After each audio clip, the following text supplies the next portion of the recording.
Sejak kecil, kita ditanamkan satu keyakinan bahwa menjadi pintar adalah sebuah kebanggaan, sementara menjadi bodoh adalah sebuah aib.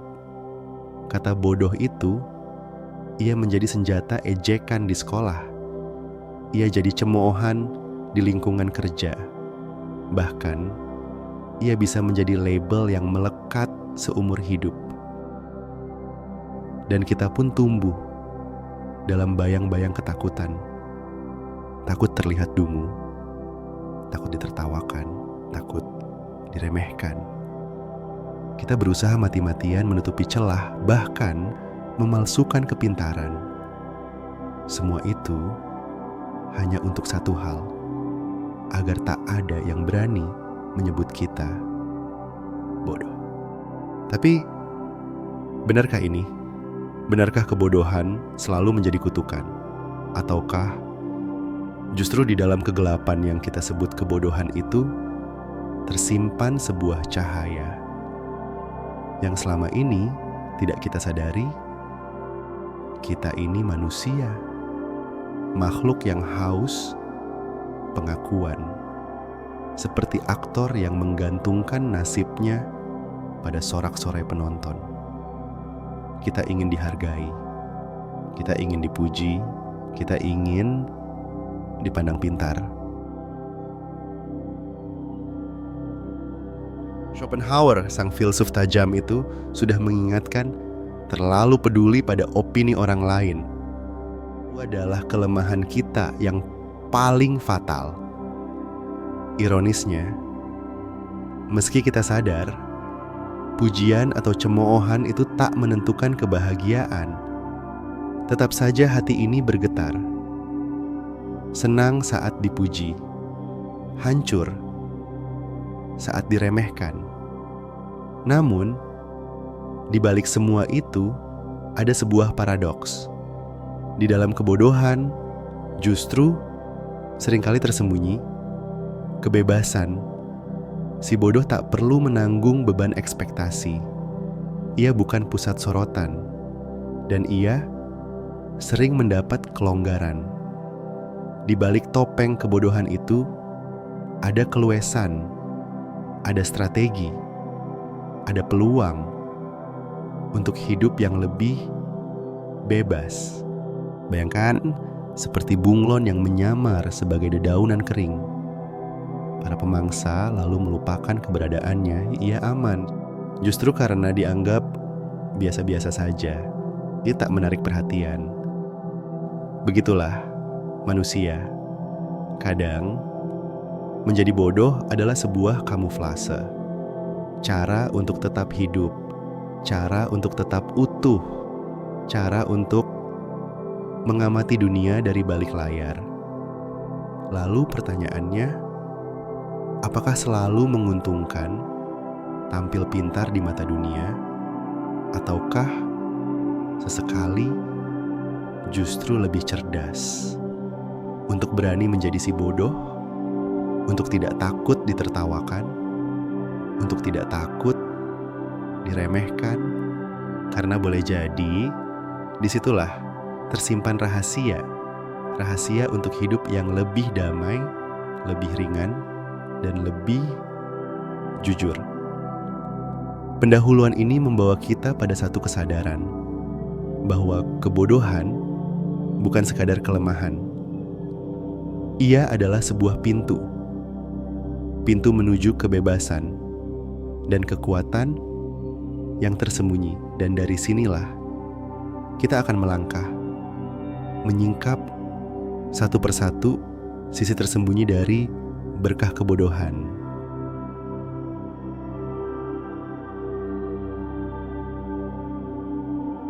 Ada sebuah rahasia yang sering kita lupakan, sebuah kekuatan yang tersembunyi di balik topeng yang paling tak terduga, kebodohan. Ketika dunia menilai kita bodoh, sesuatu yang ajaib terjadi. Ekspektasi mereka runtuh, pengawasan mereka mengendur, Dan kita akhirnya merdeka.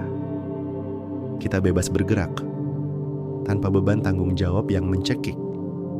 Bahkan terhindar dari persaingan yang penuh racun. Di panggung kehidupan yang kejam ini, posisi si bodoh justru seringkali lebih aman. Sun Tzu, sang legenda, sudah mengajarkannya ribuan tahun silam. Tampak lemah saat kau kuat. Itu bukanlah pengakuan kekalahan. Itu adalah strategi tertinggi. Musuh yang meremehkan adalah musuh yang sudah kalah separuh pertempuran. Dan itu persis yang terjadi ketika kita dianggap bodoh. Orang-orang tak merasa terancam. Mereka menurunkan kewaspadaan. Mereka membuka pintu tanpa curiga. Dan dalam kehidupan kita, bukankah ini sering terjadi? Kepada siapakah orang akan bercerita? Kepada si pintar yang ditakuti, atau kepada si bodoh yang dianggap tak berbahaya? Jawabannya jelas. Si bodoh menjadi tempat curhat, menjadi pengumpul rahasia, menjadi pengintai yang tak terduga, karena ia tidak dianggap ancaman. Dan ada lagi, si bodoh lebih mudah dimaafkan.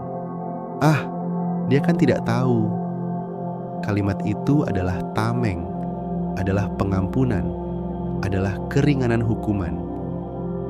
Seperti turis asing yang dimaklumi karena tidak paham adat, si bodoh mendapat kelonggaran yang tidak pernah didapat oleh si pintar. Tapi hati-hati, strategi ini ibarat pedang bermata dua. Bila digunakan untuk memanipulasi, untuk menyakiti, ia berubah menjadi kelicikan yang gelap. Namun, bila dipakai sebagai perisai, sebagai strategi bertahan hidup, ia bisa menjadi penyelamat. Lihatlah mereka yang terobsesi disebut pintar, terkekang oleh ekspektasi, dihantui rasa takut gagal. Setiap langkahnya dibebani oleh tuntutan untuk selalu sempurna. Sementara si bodoh, ia bisa berjalan ringan, bernapas lega, bahkan gagal tanpa harus malu. Inilah paradoks terbesar dari semuanya. Dalam upaya kita keras menghindari label bodoh, justru kita memenjarakan diri sendiri dalam sel bernama ekspektasi orang lain. Maka, perhaps the real intelligence isn't about proving how smart we are. Perhaps it's about the courage to sometimes play the fool. Karena di sanalah tersembunyi kebebasan sejati, ruang untuk bernapas, kesempatan untuk mengamati, dan kekuatan untuk bertahan dengan cara kita sendiri.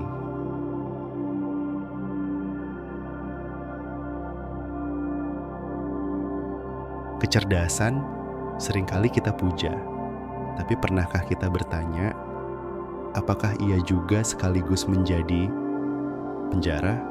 Ya, pedang bermata dua. Di satu sisi ia menganalisis, menguasai, menaklukkan, tapi di sisi lain ia membutakan, membuat kita terjebak dalam cara pandang yang sempit, terlalu yakin pada pengalaman sendiri, hingga lupa bagaimana rasanya tidak tahu apa-apa. Seorang ilmuwan, Gary Klein, menceritakan sebuah kisah nyata. Seorang pekerja pabrik petrokimia, sangat ahli, terlalu ahli, hingga ia tak lagi bisa membayangkan kesalahan-kesalahan kecil yang bisa dilakukan seorang pemula. Padahal, justru kesalahan kecil itulah yang bisa memicu ledakan, kecelakaan besar, bahkan menghentikan seluruh operasi pabrik. Karena terjebak dalam kerangka sang ahli, Ia gagal melihat dunia dari kacamata kebodohan, dan disinilah letak kekuatan itu. Kekuatan untuk dengan sengaja melepaskan kepintaran, untuk kembali melihat dunia dengan mata yang polos, seperti anak kecil yang memegang ponsel dan bertanya dengan naif, "Ini tombol apa, Ma?" Pertanyaan yang terdengar remeh, tapi justru bisa membongkar kerumitan, menyingkap celah, dan menemukan jalan untuk menyederhanakan sesuatu yang terlalu rumit. Kita suka mempersulit diri, percaya bahwa yang rumit lebih berharga. Padahal, kerumitan seringkali hanyalah topeng. Topeng untuk menyembunyikan bahwa intinya sesungguhnya sangat sederhana. Dengan berpura-pura bodoh, kita mengupas lapisan itu satu persatu, hingga yang tersisa hanyalah yang benar-benar penting. Bayangkan, merancang sebuah aplikasi untuk orang tua. Seorang ahli teknologi akan memikirkan fitur canggih, tampilan futuristik, algoritma kompleks. Tapi sang orang tua hanya punya satu pertanyaan bodoh. Bagaimana caranya menelepon anak saya? Untuk mendengar pertanyaan sederhana itu, kita harus berani menjadi tidak tahu, melepaskan gelar ahli, dan merangkul kebodohan. Dan di dalam kebodohan itu tersembunyi sebuah keutamaan lain, kerendahan hati.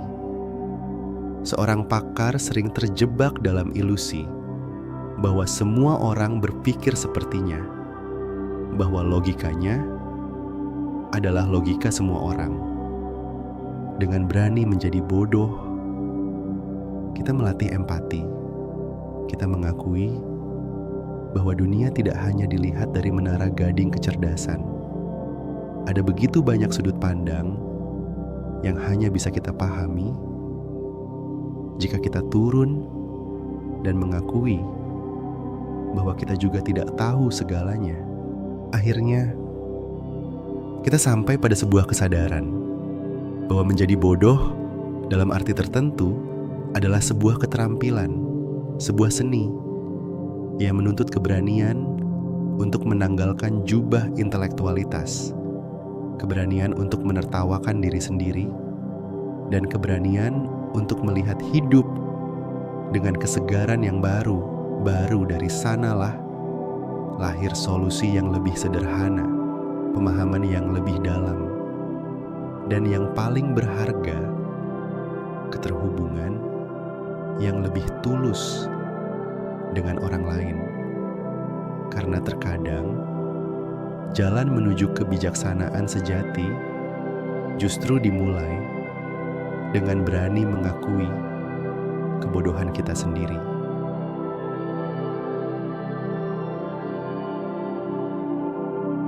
Di dunia yang sibuk dan bising ini, semua orang berteriak, ingin berguna, ingin dihargai, ingin dipuji, ingin diakui.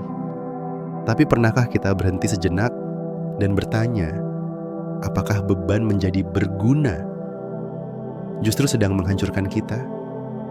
Di balik keinginan untuk selalu terlihat mampu, tersembunyi sebuah penjara. Penjara bernama tanggung jawab yang menyesakkan, ekspektasi yang tak pernah habis, dan tekanan untuk terus memuaskan orang lain. Dan disinilah letak paradoksnya. Justru dalam ketidakbergunaan, dalam kebodohan, tersimpan sebuah berkah yang sering kita abaikan. Ketika dunia menganggap kita tidak mampu, mereka pun melepaskan kita, tidak membebani kita dengan tugas besar, tidak menaruh harapan yang mencekik. Bahkan, mereka mungkin melupakan kita. Bagi sebagian orang, dilupakan adalah luka. Tapi bagi yang bijak, dilupakan adalah kebebasan. Filsuf Zhuangzi mengingatkan kita dengan kisahnya. Sebatang pohon bengkok tumbuh di hutan. Bentuknya aneh, kayunya tak lurus. Setiap penebang yang lewat hanya menggeleng. Tak berguna, kata mereka. Tapi justru karena dianggap tak berguna, pohon itu selamat, dibiarkan tumbuh besar dan berumur panjang. Sementara pohon-pohon lurus nan indah, mereka yang paling berguna, justru lebih dulu ditebang. Pelajaran apa yang kita petik? Kadang, yang tampak sebagai kelemahan justru adalah penyelamat. Orang yang dianggap bodoh mungkin tak dapat promosi, tapi ia juga terhindar dari meeting hingga tengah malam. Dari proyek yang menyita jiwa, dari beban menjadi tumpuan semua orang. Hidupnya lebih ringan, ia bisa berjalan pelan tanpa harus selalu membuktikan siapa dirinya. Memang, bagi mereka yang terobsesi pada citra, dianggap bodoh adalah mimpi buruk. Tapi bagi yang berani melepaskan diri dari penilaian orang lain, posisi si bodoh adalah anugerah tersembunyi. Lihatlah di dunia kerja, si pinter diperas tenaganya, diberi tugas berat, ia dibebani ekspektasi tinggi.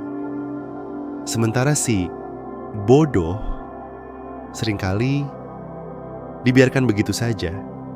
Ia punya waktu untuk bernapas, untuk menikmati secangkir kopi, untuk pulang tepat waktu, dan menjalani hidup di luar definisi kesuksesan orang lain.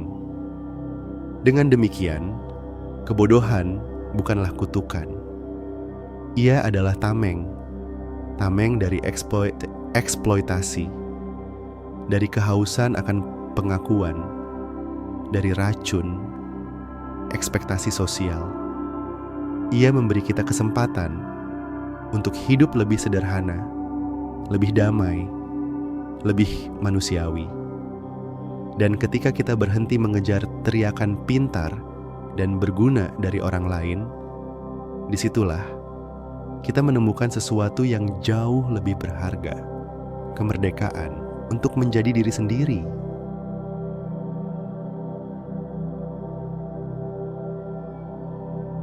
Kebodohan bukanlah sekadar kelemahan. Ia adalah cermin yang mengingatkan kita pada keterbatasan kita. Ia adalah ruang kosong yang memberi tempat bagi pertumbuhan. Ia adalah penyeimbang.